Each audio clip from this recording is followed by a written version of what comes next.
Bonjour. Alors aujourd'hui j'aimerais vous parler d'un projet qui me tient très à cœur là depuis quelques temps. Je suis en train de réfléchir à faire un petit road trip dans toute la partie on va dire est de l'Europe et pour ça donc j'aimerais bien vous faire une petite vidéo sur l'organisation du trip, parce qu'il va certainement se passer des choses très bien, mais aussi des choses un peu voilà, qui laissent à désirer. Et donc voilà, ça serait une petite vidéo pour vous montrer les choses à faire, que vous puissiez apprendre aussi les choses à ne pas faire lors d'un road trip. Donc il se trouve que le véhicule qu'on va utiliser n'est pas forcément un véhicule fait pour le road trip en soi. Donc c'est une Audi A5. Alors je dis pas forcément fait pour le road trip, c'est-à-dire nous il se trouve qu'on va dormir dans la voiture, on va potentiellement voilà quoi, passer par des chemins un peu compliqués. Donc il se trouve que c'est un quattro, donc à ce niveau là je pense qu'on n'aura pas forcément trop de problèmes. Mais en soi voilà, il y a peut-être mieux pour faire un road trip et être dans de bonnes conditions. Là l'idée de ce road trip c'est pas du tout ça. C'est vraiment de profiter d'une voiture qui est semi-sportive pour faire beaucoup de route, parce que c'est une routière, et de découvrir un maximum de beaux paysages, à savoir toute la partie fjord au niveau de la Norvège, donc les montagnes, les belles routes.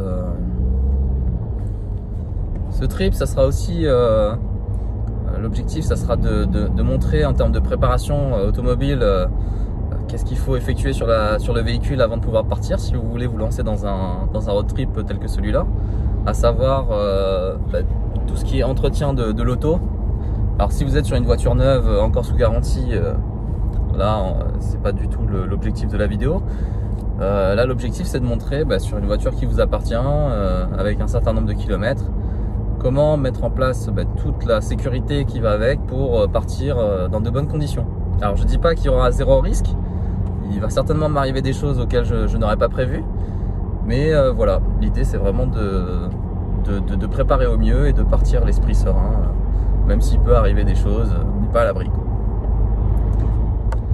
Alors pour ma part, en termes de préparation, donc on m'a conseillé de faire une vidange de tout le système DSG.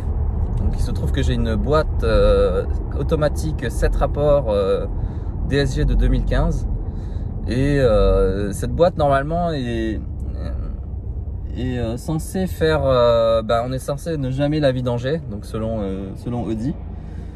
Donc voilà, parce que c'est du long life, parce que y a pas forcément besoin de le faire. Moi il se trouve que j'ai entendu des échos différents de part des professionnels qui s'occupent des boîtes automatiques, et étant un peu mécanicien sur les bords, je pense vraiment un mécanisme avec pignonnerie et compagnie trempé dans un bain de liquide doit forcément être changé à un moment. Je me suis renseigné un petit peu, donc j'ai pu voir que tous les 60 000, entre 40 et 60 000 km, il faudrait faire cette vidange de boîte de vitesse. Et du coup je vais passer par un professionnel que j'ai rencontré sur un salon automobile, qui est spécialiste des boîtes DSG7, donc boîte auto de Audi. Donc voilà, je vais les voir aujourd'hui déjà dans un premier temps, pour voir un petit peu les locaux, me rendre compte un petit peu comment ils travaillent, et surtout me renseigner sur leur méthodologie de vidange, car apparemment même Audi n'est pas en mesure de pouvoir vidanger la boîte de vitesse à 100%. Donc voilà, j'aimerais bien voir un petit peu